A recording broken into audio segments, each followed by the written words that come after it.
The Writer's Dossier podcast is a proud member of the Authors on the Air Global Radio Network. I'm Joseph Reid, and this is my Writer's Dossier.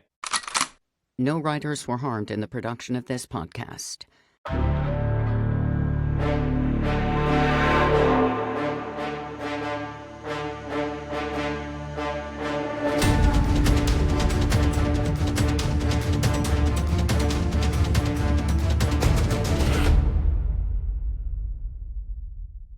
Hey everybody, welcome back to another edition of the Writer's Dossier podcast. I'm joined right now. Here he is, Joe Reid, author of Lockbox. And Joe, thanks for joining us, first of all.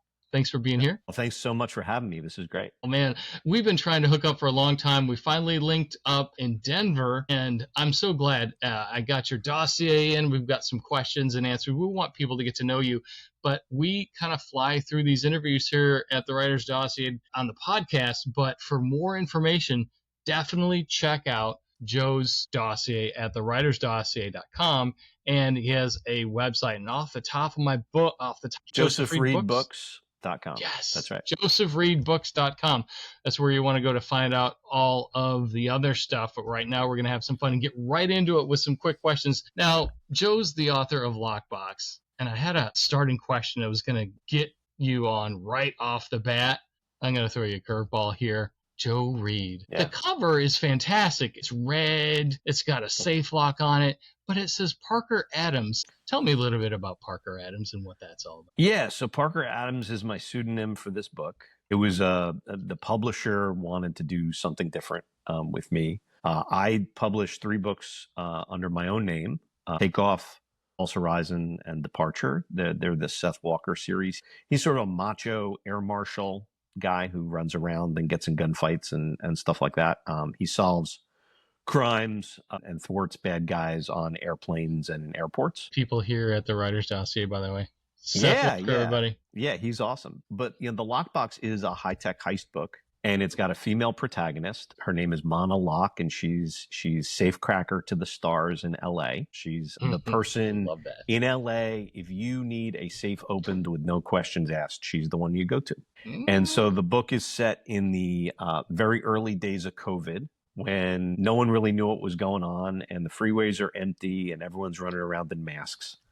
And so Mana gets sent out to this big empty mansion in Malibu to open a box and retrieve something inside for a rich client. And while she's out there, she gets ambushed by a bunch of gunmen, and she gets knocked unconscious, and she gets kidnapped to Miami, and she gets forced to participate in what could be the heist of the century. And so it's not really a COVID book. It's set during COVID, and COVID allows this big crime to happen. But it's really it's a heist book in the spirit of Ocean's 11 and all the heist movies and stuff that I grew up on, which I'm a big huge fan of. Love it. I absolutely love it. And not that were you inspired at all by Tandy Newton in Mission Impossible 3? No, but that's a great sort of comp. Okay, there's your comp, folks. There you go. Love it. Yeah. I grew up on heist movies, everything from The Taking of Pelham 1, 2, 3, and Heist and Thief, and a bunch of old stuff, even like Rafifi, like really old stuff. Yeah, Heat. Yeah, I love the tension. I love the reversals and all the backs and forths, and trying to figure out what's going on. And so, I packed all that stuff into this book. It's very much me. It's got a lot of action. It's got some travel, but it's all that stuff that came from those movies that I loved so much growing up. Me too. I'm with you on there. Everybody look for Lockbox with Parker Adams on the cover. You can't miss this cover. Now, that cover probably came along through your friends at Crooked Lane Books. We're a huge supporter of Crooked Lane here at the Writer's Dossier, and their big-time editor, Sarah J. Henry. Did she acquire and edit this book for you? It was not a Sarah book. It was a Terry Bischoff book. We love Crooked Lane. They were fantastic. They heard the pitch, and they were as excited about it as I was. And Terry's a great editor. She's been in the book industry a long time. She owned a bookstore. She's been around as an editor for a really long time. So working with her was great. Awesome. So let me ask you another question. You are a famous California attorney to the rich and famous. Why are you writing books as Parker Adams? Are you afraid you're going to blow your cover there with the witness protection program? Or you said it was someone else's idea? Yeah, publisher's choice. So who settled on that name? Because Parker Adams has a ring to it. Yeah, Pull it well, out of a box. What? Crooked Lane gave me the choice. They said come up with some ideas for a pseudonym because they wanted it to be different from the Walker series because it's a very different character, very different kind of concept. And so I grew up as an R, so I was always at the end of the alphabet. You know, I was always like the last one, you know, one of the last ones in line. So I was like, I want to be an A if I just get to pick. And so we went through and picked a good A name to get me at the start of the alphabet. And then once we had Adams, you know, I got to pick a first name to go with that. And, you know, Parker is just for crime fiction geeks like me, it's a nod to the Parker books. This is a heist and the Parker books have heists in them. And so it seemed like a natural fit. I was wondering if it was the name of your first dog. Yeah, no, I'm just a book geek. That's what it is. I love it. I'm thinking Parker Stevenson. He played a detective in the Hardy Boys, right? Oh, there you go. That's right. There you go. All right. Let's move on here. After finally being able to hang out with you a little bit in Denver this year, you did a turnaround and flew like 10,000 miles within the next 48 hours. Is this part of your world book tour?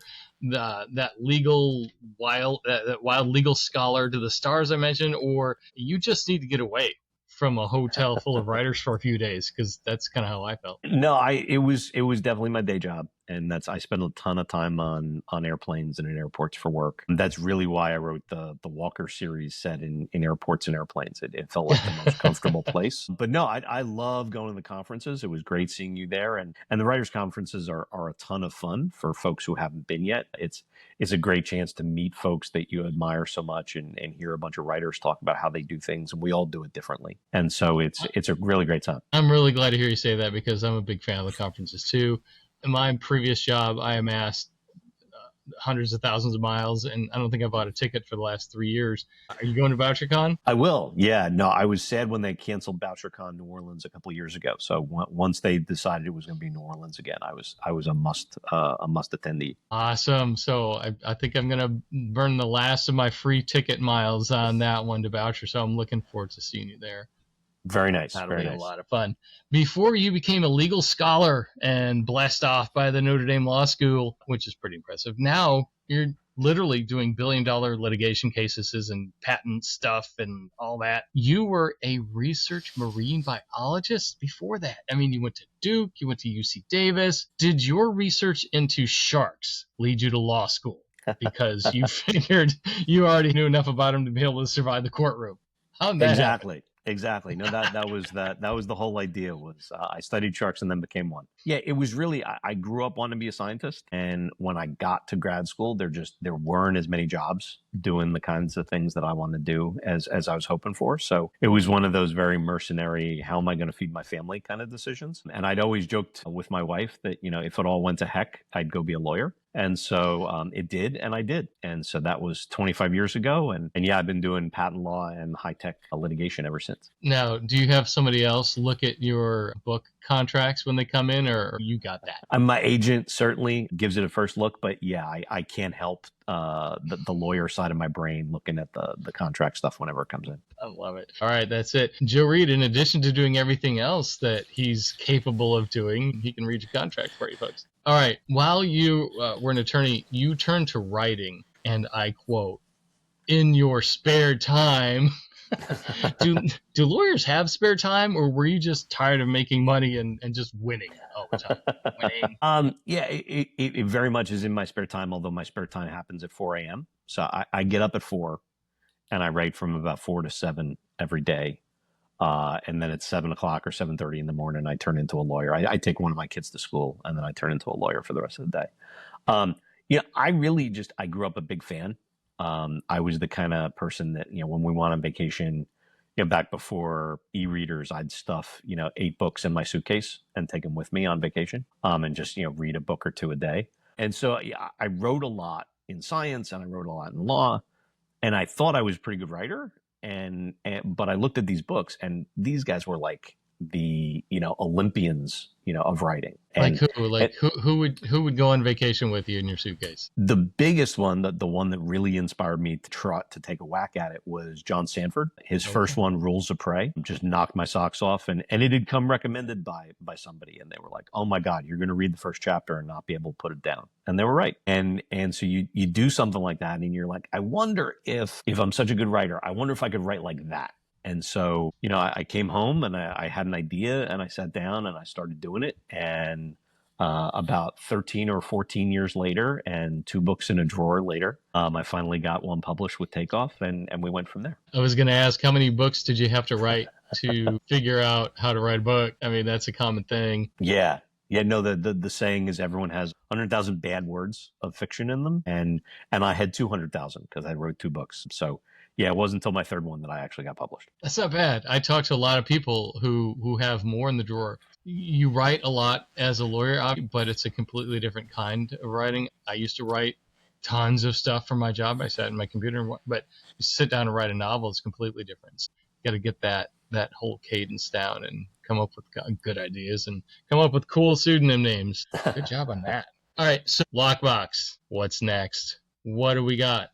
Are we going to make a series out of this girl? Is she going to go and do some crazy things? Or can you not say because something happens in Lockbox that people need to know about? I can say that Crooked Lane's looking at what could possibly be lock number 2. So we're in talks about that. I'm also 50,000 words into something else, something that'd be completely different and a completely new series and a completely new character. You know how it is, like the wheels keep turning, and the publishing industry, is kind of slow. And so you keep yourself busy by working on the next thing. And so, we've got a couple irons in the fire, and we'll see what's next. Dude, that is such a good piece of information, and I want to translate that into some good advice for some writers out there. You've worked so hard. You've got your manuscript, you've got it edited, then you've got it polished, and then you're working on your query letter, and then you finally get an agent, and then you're turning in things, and you wait and you wait and you wait. That's where you move. That's where you work, is while you're waiting. And you realize that it makes the time pass so much better when you're waiting to hear back until you finally get that letter back that says, hey, we're interested in this. And a lot of publishers, I don't want to say a lot of publishers, but I know of some I've talked to who were like, well, what else do you have? And that if you're prepared, it's the right time, right? I mean, what if someone said, hey, I'm not quite crazy about this, but we're really looking for something like this. And then, Joe, you could pull something right out of the drawer that you've already got, right? Exactly. Yeah, it's all about having inventory, for lack of a better word, and having access to a bunch of stuff, and yeah, you never know what a publisher is looking for. You never know what an agent is looking for, and so the more stuff you have under your belt, and the more stuff you're able to do, yeah, it makes you much more marketable as an author. And like you said, patience is a big part of the game. You send these things off, and they take a really long time to go through the machine of publication, and you got to be doing something while you're waiting. And so writing the next thing is the best thing you can be doing. Hey, we all can't be billion-dollar lawyers, so yeah, get on the next book. Sorry, you're a lawyer. We got to tease you a little bit, but thank you so much for taking the time to join the Writer's Dossier here today. Joseph Reid Books, folks. Check it out. You're going to see the cover, and you're going to know what I'm talking about when you see that, and then you're going to go order it real quick because it's an easy read and it's fun. And think of, I'm not saying he copied it all. That's not it. But think of, like, if you like those books and movies that Joe was talking about, Tandy Reid and Newton in Mission Impossible, some of those other heist movies, Ocean's 11, Heat, things like that. This is a fresh, new, updated version from a guy who's put a lot of time and energy into it. Joe, thanks again for joining us. And is there anything else that people need to know besides where to follow you on social media? No, that's great. I'm on social media. The place that you see me most and the place you and I interact most is Instagram. I post there, just about every day, and that's Joseph Reid Books. But yeah, I love to interact with readers on social, and I hope they'll give Lockbox a try. And thank you so much for having me, because the dossier is such a great series to put authors forward and let people find them. Oh, everybody, we're just gonna rip that clip right out of the podcast and play it over and over and over. No, thank you. I appreciate it. I'm happy to discover these great books and some great stuff about you too. I can't wait to see you in BoucherCon. So let's get to VoucherCon. We'll have some fun. Sounds good. Beignets on me. Beignets. All right. Won't do fair. Everybody, thanks a lot for joining us tonight. Bye, everybody. The Dossier Podcast is a production of The Idea Academy.